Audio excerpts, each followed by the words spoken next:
السلام علیکم ورحمۃ اللہ وبرکاتہ۔ برادران اسلام،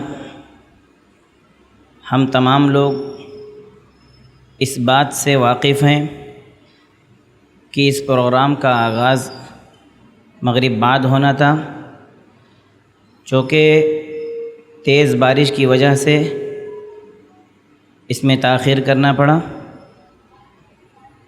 اب میں بلا تاخیر، بلا تمہید اس پروگرام کے آغاز کے لیے حافظ عبدالرحیم صاحب سلفی کو دعوت دیتا ہوں کہ وہ آئیں اور اس پروگرام کا آغاز کلام اللہ کے ذریعے اس پروگرام کا آغاز کریں۔ اعوذ باللہ من الشیطان الرجیم،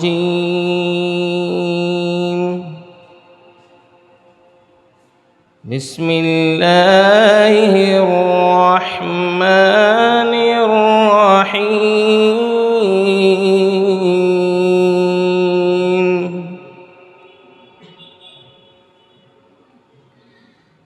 ان فی خلق السماوات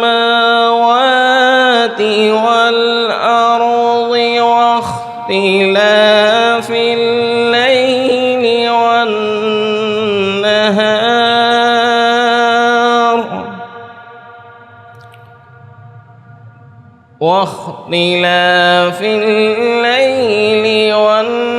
والنهار لآيات لأولي الألباب۔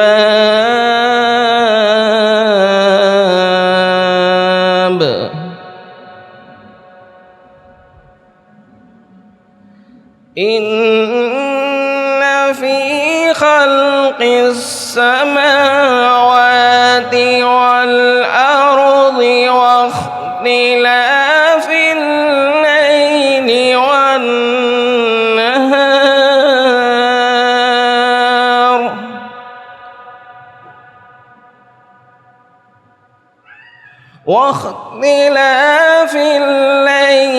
والنهار لآيات لأولي الألباب،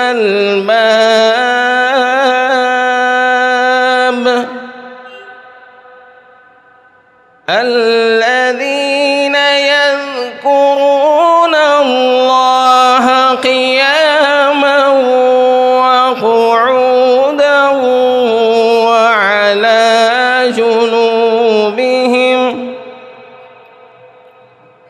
وعلى جنوبهم ويتفكرون في خلق السماوات والأرض، الذين يذكرون الله قياما وقعودا وعلى جنوبهم ويتفكرون في خلق السماوات والأرض، ربنا ما خلقت هذا باطلا سبحانك فقنا عذاب النار،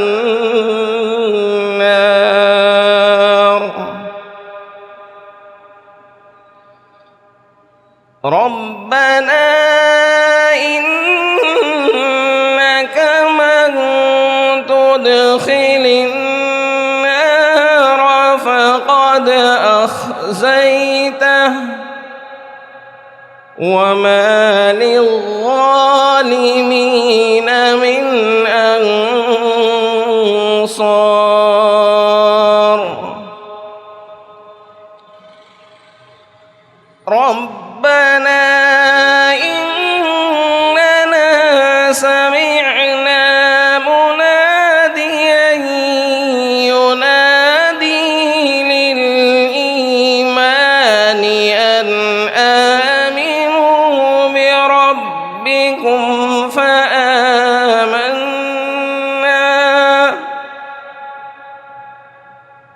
ربنا فاغفر لنا ذنوبنا وكفر عنا سيئاتنا وتوفنا مع الأبرار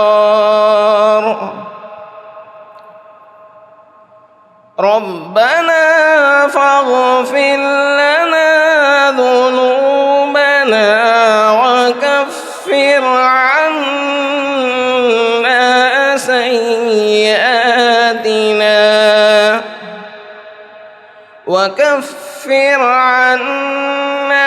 سيئاتنا وتوفنا مع الأبرار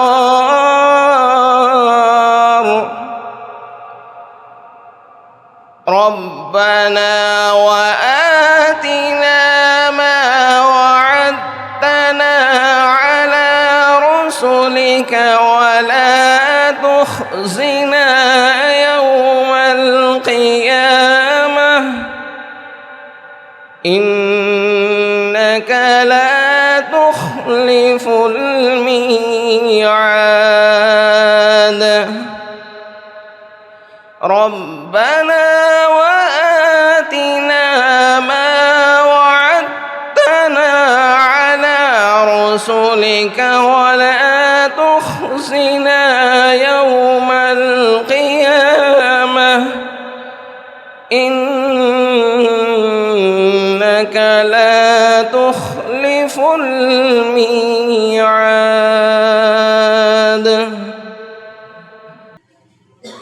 السلام علیکم ورحمۃ اللہ وبرکاتہ. الحمد للہ نحمده ونستعینه ونستغفره ونؤمن به ونتوکل علیہ ونعوذ باللہ من شرور انفسنا وسیئات اعمالنا من يهده الله فلا مضل له ومن يضلل فلا هادي له وأشهد أن لا إله إلا الله وحده لا شريك له وأشهد أن محمدًا عبده ورسوله أرسله بالحق بشيرا ونذيرا بين يدي الساعة فمن يطع الله ورسوله فقد رشد ومن يعصيهما فإنه لا يضر إلا نفسه ولا يضر الله شيئا. أما بعد فإن خير الحديث كتاب الله وخير الهدي هدي محمد صلى الله عليه وسلم وشر الأمور محدثاتها وكل محدثة بدعة وكل بدعة ضلالة وكل ضلالة في النار. أعوذ بالله من الشيطان الرجيم. بسم الله الرحمن الرحيم. قال الله تبارك وتعالى في كلامه المجيد: الذين إن مكناهم في الأرض أقاموا الصلاة وآتوا الزكاة وأمروا بالمعروف ونهوا عن المنكر ولله عاقبة الأمور. وقال أيضا: وكانوا ينحتون من الجبال بيوتا آمنين.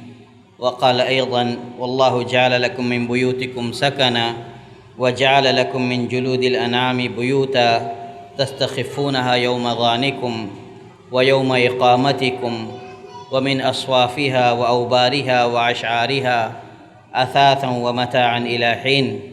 وقال أيضا: يا أيها الذين آمنوا لا تدخلوا بيوتا غير بيوتكم حتى تستأنسوا وتسلموا على أهلها ذلكم خير لكم لعلكم تذكرون.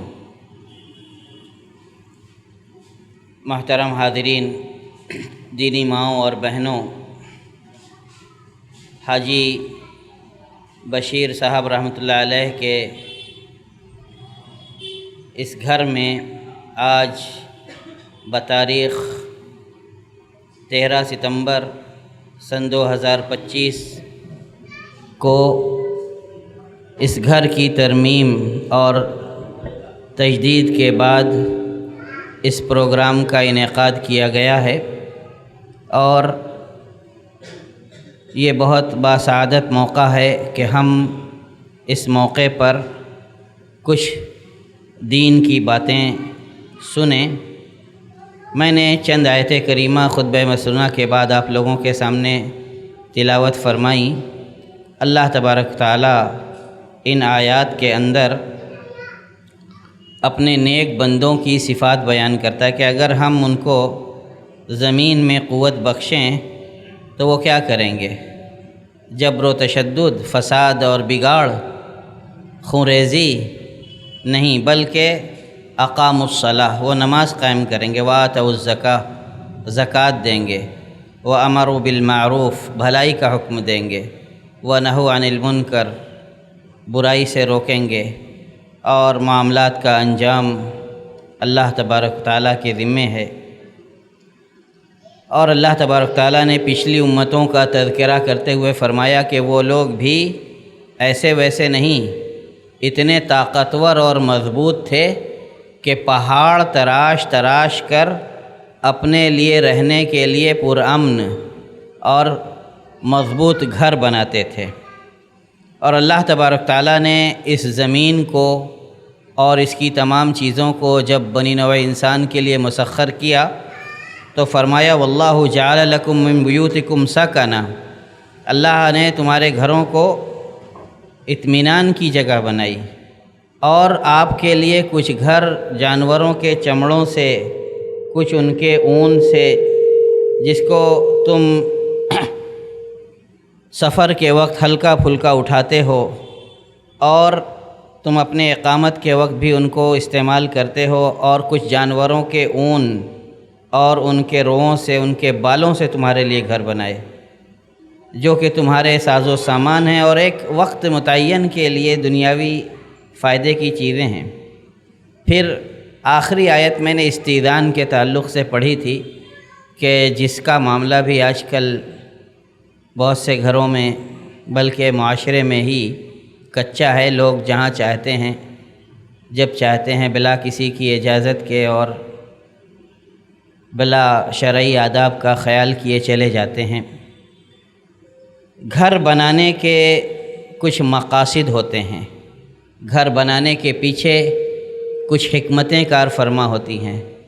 گھر انسان کی ضرورت ہے، اور گھر یہ اللہ تبارک تعالیٰ کی عبادت کے لیے سکون اور اطمینان فراہم کرنے کی جگہ ہے۔ جب آدمی سکون سے رہے گا، اپنے بال بچوں کے درمیان اطمینان سے رہے گا، تو وہ یکسوئی کے ساتھ اللہ تبارک تعالیٰ کی عبادت اور بندگی بھی کر سکے گا۔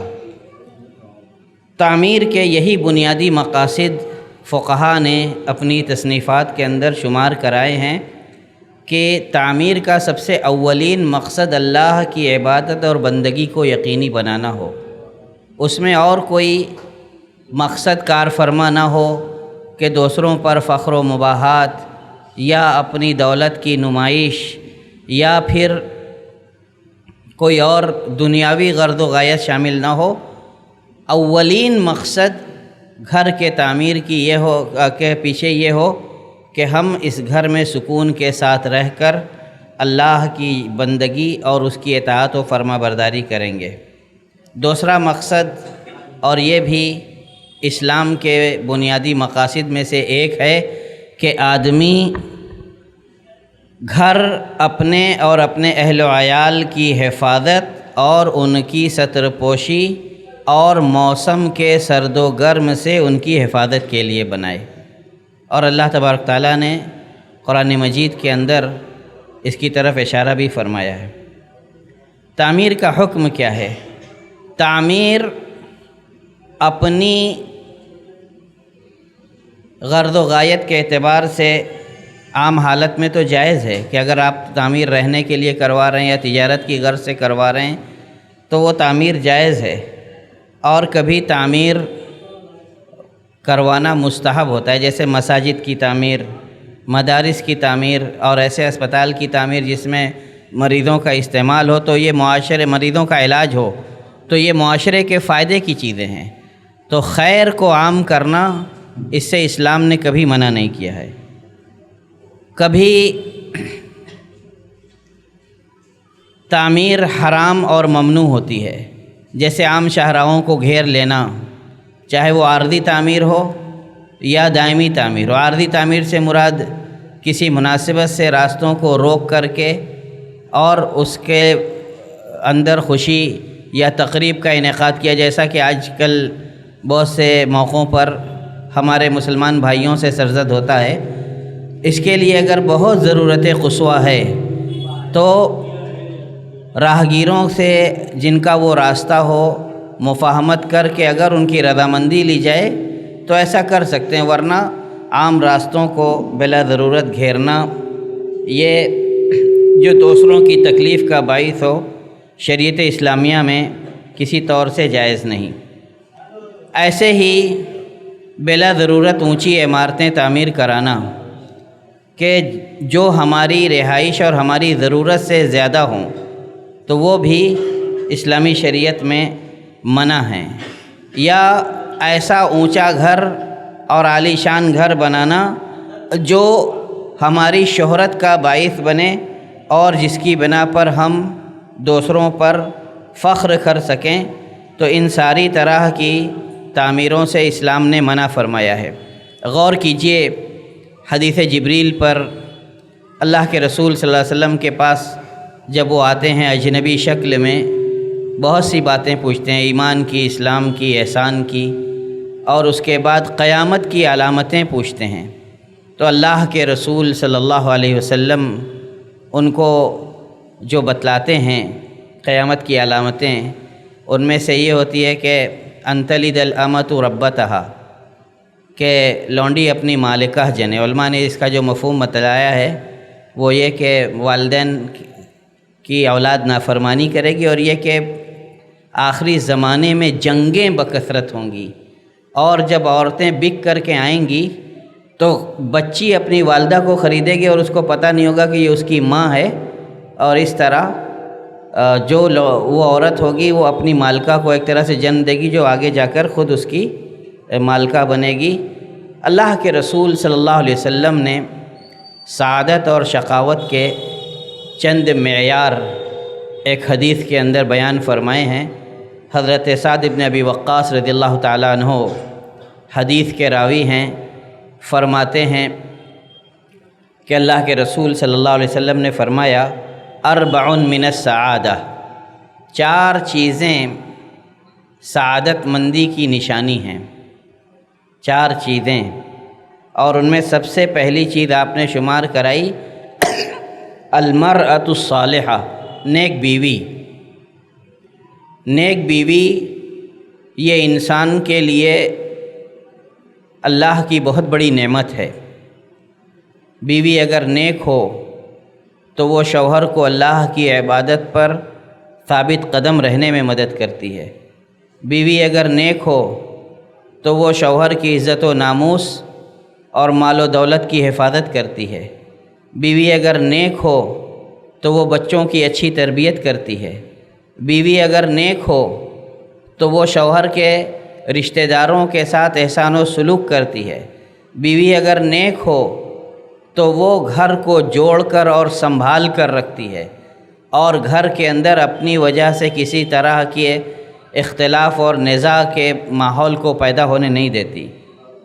تو نیک بیوی اللہ کے رسول صلی اللہ علیہ وسلم نے فرمایا تنکح المرء لاربعین، کہ عورت سے 4 چیزوں کے لیے شادی کی جاتی ہے، لمالہا ولحسبہا ولجمالہا ولدینہا، عورت کے مال کی وجہ سے، عورت کے حسب نسب اور خاندانی شرافت کی وجہ سے، عورت کی خوبصورتی کی وجہ سے، اور عورت کے دین کی وجہ سے۔ فاظفر بذات الدین، تو دیندار عورت سے شادی کر کے کامیاب ہو جاؤ، تربت یداک، تمہارا ہاتھ خاک آلود ہو، یعنی اسی کے ساتھ اس کو پا کر کے تم کامیاب ہو جاؤ۔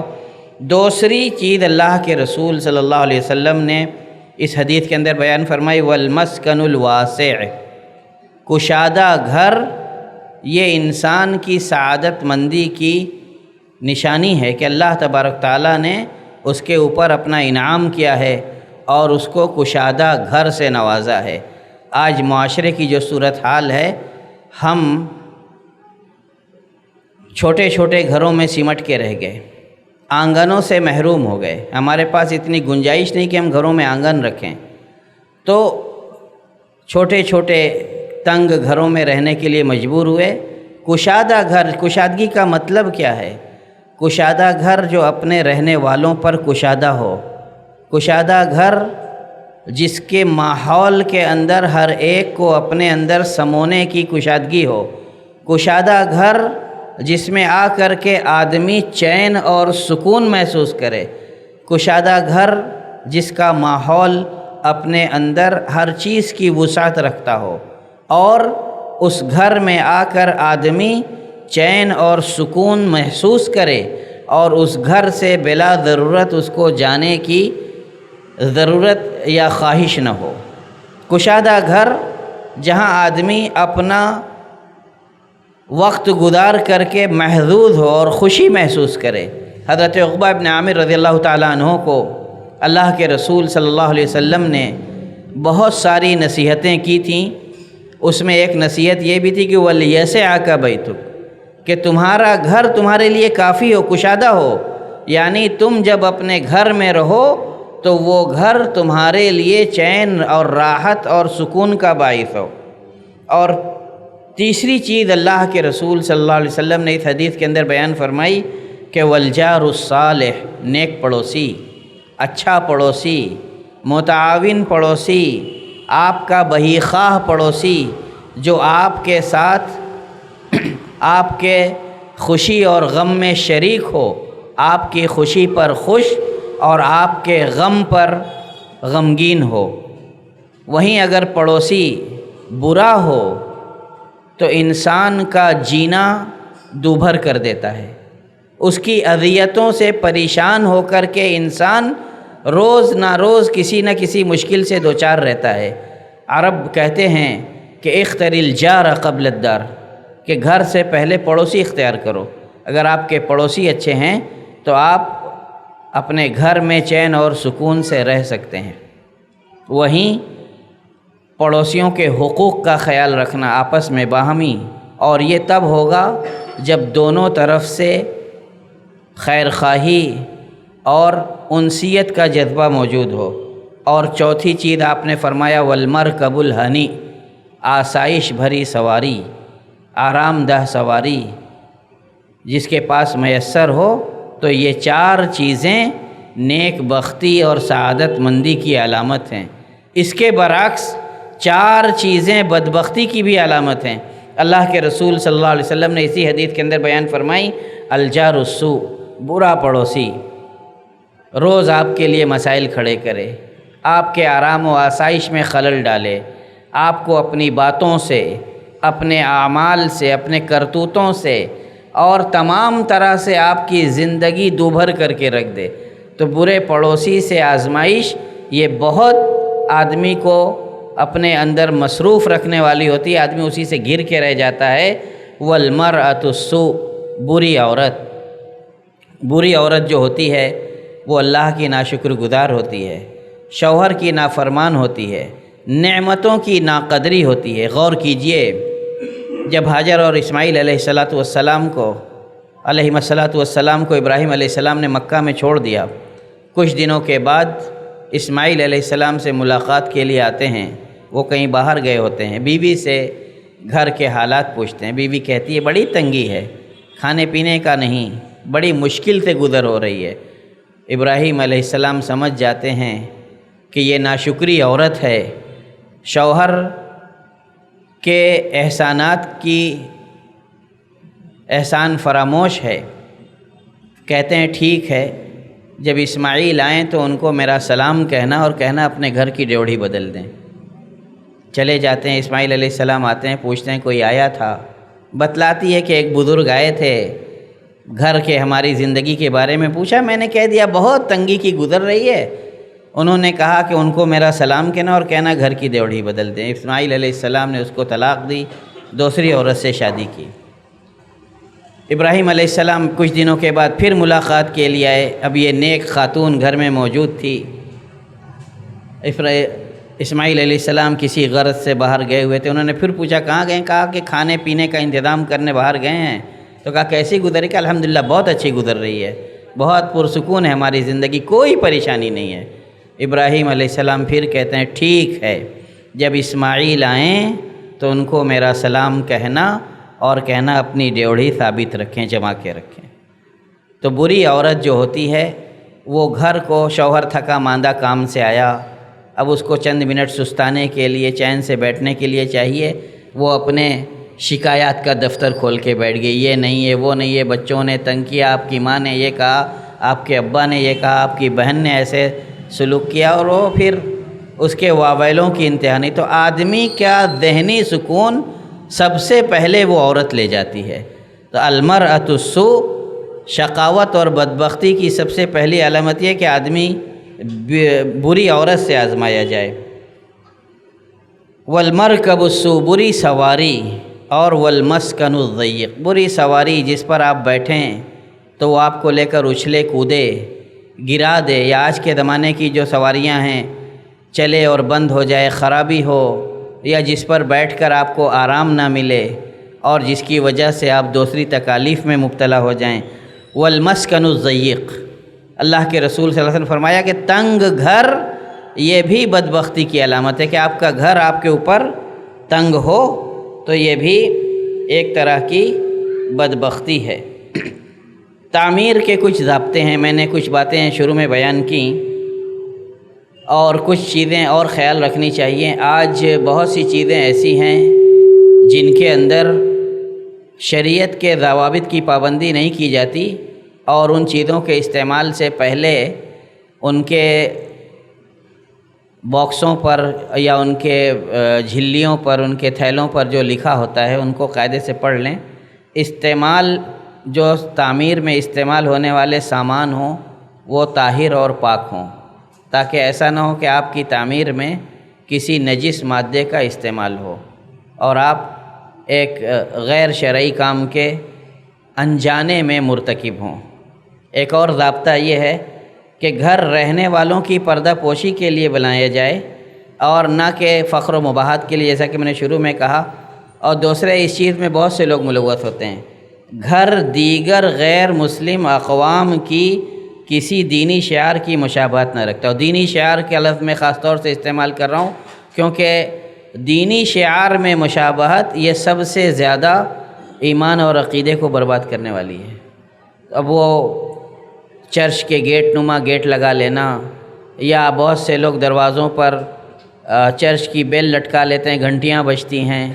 کچھ لوگ دیواروں کے نقش و نگار صرف یہ دیکھا کہ اچھے لگ رہے ہیں، لگوا لیا، اور جب پتہ کیا باریکی میں گئے تو معلوم ہوا کہ وہ کسی قوم کا عبادتی شعار ہے۔ تو اس طرح کے نقش و نگار سے آدمی بنوانے سے پہلے 10 بار سوچے کہ کسی غیر قوم کی کسی دینی تقریب کا وہ شعار نہ ہو، تاکہ ہم ان کی مشابہت کے مرتکب ہوں اور اللہ کے رسول صلی اللہ علیہ وسلم کے فرمان کے موجب ٹھہریں کہ من تشبہ بقوم فہو منہم۔ گھر کی تعمیر کے اخراجات فضول خرچی کی حد کو نہ پہنچیں۔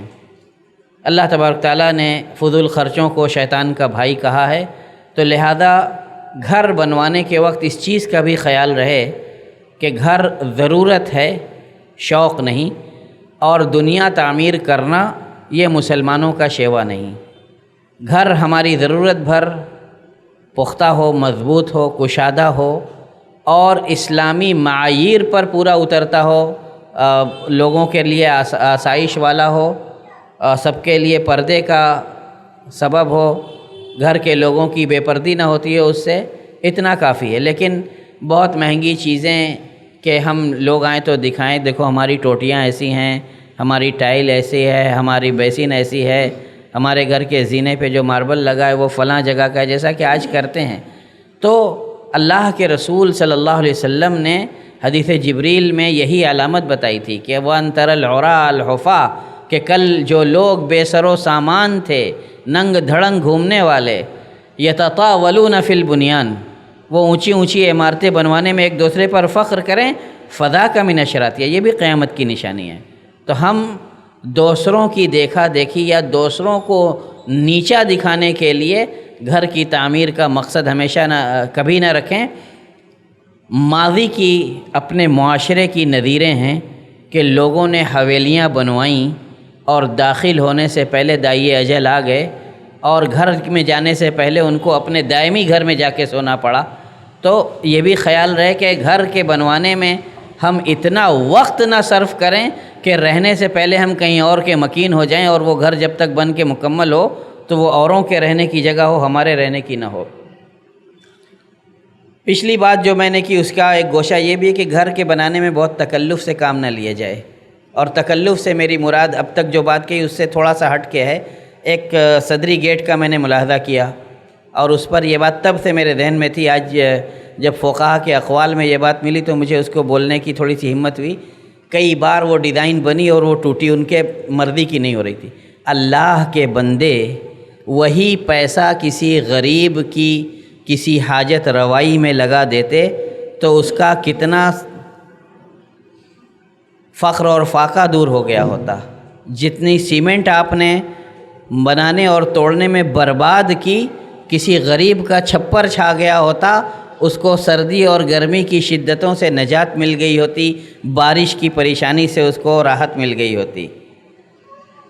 فخر اور مقابلہ آرائی کے لیے گھر کو بہت زیادہ زینت نہ دی جائے۔ گھر یا اس کے آس پاس کی جگہوں سے کسی کو ابھی یا کبھی کوئی نقصان نہ پہنچے۔ ہم اپنی تعمیر کے وقت یہ بھی دھیان رکھیں کہ ابھی یا مستقبل میں ہمارے آس پاس بسنے والوں کو ہمارے اس عمل سے کوئی پریشانی نہ ہو۔ بارجہ ایسا نہ لٹکائیں، چھجی ایسی نہ بنائیں، ایئر کنڈیشن لگانے کی جگہ ایسی نہ ہو جہاں اگر مستقبل میں ہمارے پڑوسی کی آج تعمیر پست ہے، کل وہ اونچا کرے تو اس کے لیے گرمی اور اے سی کی جو شدت ہوتی ہے اس کا سامنا کرنے کی نوبت آئے۔ گھر بنانے کے وقت راستوں میں سامان رکھتے ہیں، راستوں میں سامان رکھنا یہ راہگیروں کے لیے مشقت کا باعث ہے۔ آپ کی ضرورت ہے، پہلے لوگوں سے مفاہمت کیجئے کہ دیکھیے ہماری ضرورت ہے، ہم راستوں میں سامان رکھیں گے، آپ کے چلنے بھر کا راستہ چھوڑنے کی کوشش کریں گے اور آپ ہماری اس پریشانی میں ہماری مدد کیجئے۔ اور ضرورت پوری ہونے کے فوراً بعد، چاہے وہ روڑا اور ملبہ ہو یا بلڈنگ میٹیریل ہو، فوراً ہٹانے کی کوشش کیجئے۔ لوگ اپنا گھر تو بنوا لیتے ہیں اور ویسٹیج جو ہوتا ہے روڑا یا بلڈنگ میٹیریل جب گھر میں اندر رکھنے کی جگہ ہو جاتی ہے پھر بھی گلیوں میں رکھ کر لوگوں کی پریشانی کا باعث بنتے ہیں، اور کبھی کبھی سریا وغیرہ کی نوک سے لوگوں کو چوٹ اور زخم بھی لگ جاتا ہے۔ اس کے علاوہ عام راستے کی زمین پر تجاوز کر کے اسے اپنے گھر میں شامل نہ کریں۔ ہوتا یہ ہے کہ لوگ یہ سوچتے ہیں کہ سرکاری برآمدہ سرکاری چبوترا ہے یا گلی چوڑی ہے تو لاؤ کچھ انچ زمین اپنے میں ملا لیں۔ مروان ابن حکم کے زمانے میں عروہ بنت اویس نے سعید ابن زید رضی اللہ عنہ کے خلاف شکایت کی کہ انہوں نے ہماری زمین کا کچھ حصہ لے لیا ہے۔ مروان ابن حکم نے سعید ابن زید رضی اللہ عنہ کو بلایا اور کہا کہ عروہ بنت اویس یہ شکایت کر رہی ہے۔ اس حدیث کی روایتوں میں آتا ہے کہ ان دونوں کا گھر وادی عقیق کے کنارے تھا، اور جب وادی عقیق بہتی تو سیلاب کا پانی ان کے زمینوں سے گزرتا تھا۔ تو عروہ نے پہلے بھی بہت بار ان کی زمینوں سے اختلاف کیا تھا، تو سعید ابن زید نے کافی زمینیں چھوڑی تھیں۔ حدیث میں آتا ہے کہ 600 گز زمین اس کے لیے چھوڑ دی تھی، اور سیلاب سے جب پانی گزرا تو یہ واضح ہو گیا کہ نشان سے کہیں اندر سعید ابن زید خود سمٹ گئے تاکہ عروہ کو شکایت نہ ہو۔ لیکن اس کے باوجود اس نے مروان کے دربار میں جب شکایت کی تو سعید ابن زید حاضر ہوئے اور انہوں نے آ کر کے کہا کہ آخذ من ارضها شیئا، میں اس کی کوئی زمین لوں گا بعد الذی سمعته من رسول اللہ صلی اللہ علیہ وسلم، اس کے بعد کہ جو کچھ میں نے اللہ کے رسول صلی اللہ علیہ وسلم سے سن رکھا ہے کہ من اختطف شبرا من الارض ظلما طوقہ اللہ 70 ارضین یوم القیامہ، کہ اگر کوئی ایک بالشت زمین بھی ظلماً غصب کر لیتا ہے تو قیامت کے دن اللہ تبارک و تعالیٰ اس کو 7 زمینوں کا طوق پہنائے گا۔ مروان ابن حکم یہ سنتا ہے حضرت سعید ابن زید سے کہتا ہے لا اسألک بعد ھذا بینۃ، اس کے بعد میں آپ سے کوئی اور ثبوت نہیں مانگوں گا۔ اور اس کے بعد سعید ابن زید رضی اللہ تعالیٰ عنہ کو تکلیف ہوتی ہے اس کی ارواح کی شکایت سے، وہ کہتے ہیں اللہم ان کانت کاذبۃ، اے اللہ اگر ارواح اپنی بات میں جھوٹی ہے فاعمی بصرہا، تو اس کی آنکھوں کی بینائی سلب کر لے، وجعل قبرہا فی دارہا، اور اس کے گھر میں ہی اس کی قبر بنا دے۔ احادیث میں آتا ہے، اسی حدیث کی روایتوں میں، کہ اس کی بینائی سلب ہو گئی، حضرت سعید کی دعا سنی گئی، اس کی بینائی سلب ہو گئی، دیواریں ٹٹول ٹٹول کے اپنے اس گھر میں چلتی تھی، اور گھر میں بغیر منڈیر کا کنواں تھا جو کھیت وغیرہ میں ہوتا ہے عام طور سے، اسی کنویں میں گری اور وہی کنواں اس کی قبر ثابت ہوا، نکالی بھی نہیں جا سکی۔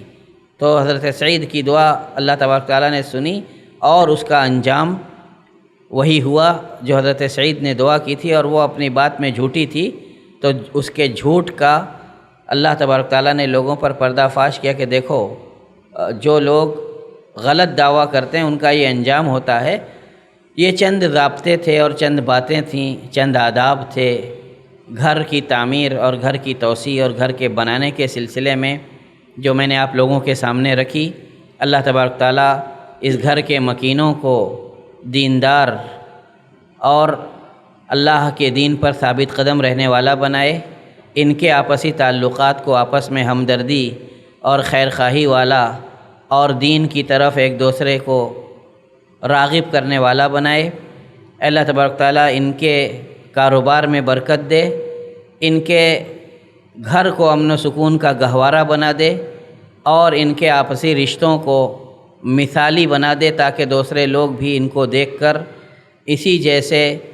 آج کے دوسرے اور آخری مقرر فضیلت الشیخ مولانا ظفر نعمان مکی صاحب کو دعوت دیتا ہوں کہ وہ آئیں اور اپنے کلمات سے سامعین کو منور و مجلہ فرمائیں۔ السلام علیکم ورحمۃ اللہ وبرکاتہ۔